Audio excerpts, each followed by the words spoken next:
Hi guys, in this video, we are going to talk about how to find and access TikTok Shop and fix TikTok Shop not showing.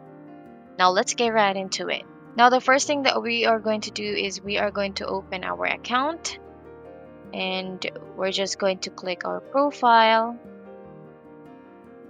And then at the upper right hand corner of our interface, you can see the three lines icon there or the menu.